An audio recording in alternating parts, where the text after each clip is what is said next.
Summer season అంటేనే మ్యాంగోస్ని king of all fruits అంటారు. మన తెలంగాణలో సంగారెడ్డిలో ఫ్రూట్ రీసెర్చ్ స్టేషన్ ఉంది.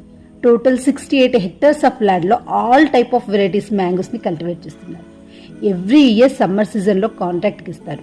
వాళ్ళు ఇలా స్టాల్స్ ఏర్పాటు చేసి సేల్ చేస్తుంటారు. ఈ స్టాల్స్ 24 hours ఓపెన్ ఉంటుంది. నైట్లో కూడా ఇలా లైటింగ్లో మ్యాంగోస్ చాలా బాగా కనబడుతున్నాయి కదా. అన్ని ఫ్రూట్స్తో పోలిస్తే మ్యాంగో స్వీట్నెస్సే వేరు. కానీ గ్లైసెమిక్ ఇండెక్స్ మాత్రం 50 to 55 వరకే ఉంటుంది. ఇందులో vitamin C, vitamin A, B6 ఉంటాయి. అదేవిధంగా magnesium, phosphorus, manganese, fibre content కూడా ఫుల్ గా ఉంటుంది. ఇక్కడ దశేరి, బంగినపల్లి, చిన్న రసాలు, బెద్ద రసాలు, కేసరి, చెరుకు రసాలు, ఆల్ఫోన్జో, హిమాయత్, కొబ్బరి వెరైటీస్, తోతాపురి, ఇలా బోలెడన్ని వెరైటీస్ ఉన్నాయి. అన్ని వెరైటీస్ ఆల్మోస్ట్ టేస్ట్ చేస్తాను. ఒక్కో వెరైటీది ఒక్కో స్వీట్నెస్ ఉంది. నాకైతే కేసరి స్వీట్నెస్ బాగా నచ్చింది. మరి మీరు ఏ వెరైటీస్ టేస్ట్ చేస్తారు? మీకు ఏ టేస్ట్ నచ్చిందో కామెంట్